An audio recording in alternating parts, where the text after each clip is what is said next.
Tomatoes and onions are now 100 rupees per kg. Even cauliflower, which most people don't even like much, is 80 rupees per kg. Milk prices keep rising and fruits have become a luxury. Food prices in India have increased by 11% this year, higher than the most salary hikes. But despite paying so many taxes, why is the middle class struggling to afford basic necessities? Food inflation pressures are likely to linger in Q3 of the current financial year and start easing only from the Q4 of the current financial year. First, you have to pay 30% tax on your salary. देश के मध्यम वर्ग ने income tax के द्वारा corporation tax से ज्यादा पैसा इस बार देश के मध्यम वर्ग ने दिया। Then every essential item 18 to 20% GST. Even if you save money, the government takes another cut through taxes on investments. बच्चे के दूध पे टैक्स लगाते हो, आटा दाल चावल पे टैक्स लगाते हो, हिंदुस्तान के गरीब आदमी का खून चूसने का काम करते हो। यह सरकार किसके लिए चल रही है? There is tax on milk, wheat and rice, almost everything. But what do we get in return? Polluted cities, unsafe water and rising food costs. The only thing increasing are inflation and taxes.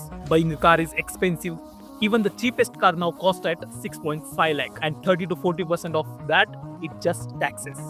After that, you pay road tax, toll and high fuel prices. Petrol is over 100 rupees per liter, while the rupee keeps falling. The government aims for $4 trillion GDP, but growth is slowing. Last quarter, GDP was just 5.4%. I expected India's economy to grow by 7.2% in this financial year. That forecast has been cut to 6.6%. The inflation forecast has also been raised. While inflation hit 6%, even the RBI reduced its growth forecast from 7.2% to 6.6%. Medical costs are rising the fastest in Asia, increasing by 14% per year. Even health insurance premiums have jumped 15%. Insurance against sell random policies for commission, leaving 43% of policyholders struggling with claims. If you enter your number online, you'll get spam calls all day. Even food inflation is out of control.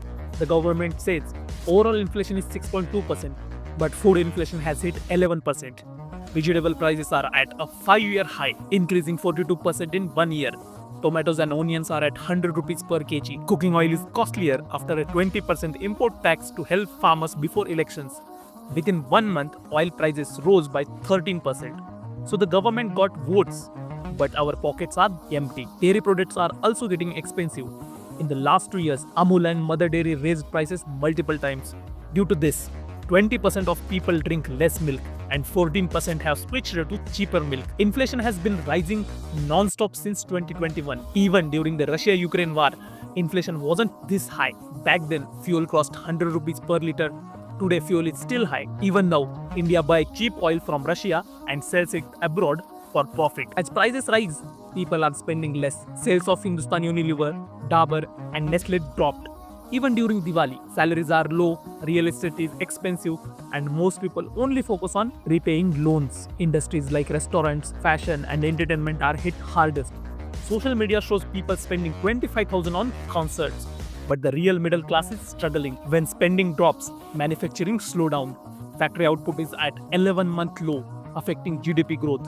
In rural areas, the situation is worse. Inflation is rising, but monthly wages have fallen to Rupees 8,842, lower than 2017 to 18. Some people say this is temporary, but inflation has kept rising for 2 years. The government controlled fuel prices and import duties, yet it keeps increasing taxes. Economists are already worried. If this slowdown continues, it could turn into a serious crisis. Even our PM's economic advisor admitted India's economy is slowing down. People don't care about inflation rates. They care when they spend rupees 10 extra daily on food. More people are entering in the middle class, but they aren't moving up. High taxes and inflation are the biggest reasons. GST was meant to simplify taxes, but today we pay 18% GST on essential items like air purifier and health insurance. ACs are taxed at 28%. Even though North India suffers from extreme heat, small CNG cars cost at 10 lakh plus due to 30 to 43% taxes. Auto companies struggle to sell cars and toll tax collection has dropped. If you try to save money, the government still takes its share. Long-term capital gains tax increased from 10% to 12.5%, and short-term gain taxes rose from 15 to 20%. Even FD interest over 40,000 is taxed at 10%. In short, half your salary goes to taxes before you even see it. No wonder people now call the finance minister the tax minister. The government has also made loans harder to get, directly affecting the middle class. Credit growth fell from 21% last year to 13% this year. Even tourism is shifting. Indians now prefer Thailand over Goa because hotels and travel are cheaper abroad. Real estate is now out of reach. DLF's Gurgaon project start at rupee 75 crore, more expensive than New York or Dubai. Even in smaller cities, property rates match metro cities. Most people can't afford homes, and those who take loans fear job security. Even top colleges like IIT and IIMs are struggling with placements. 38% of IIT Kanpur students and 72 IIM Lucknow students didn't get jobs this year. India has huge potential, but bad policies and high taxes are crushing the middle class. Politicians distract us with religious debates, while corporate taxes keep decreasing. Until people speak up, the middle class will keep paying the price.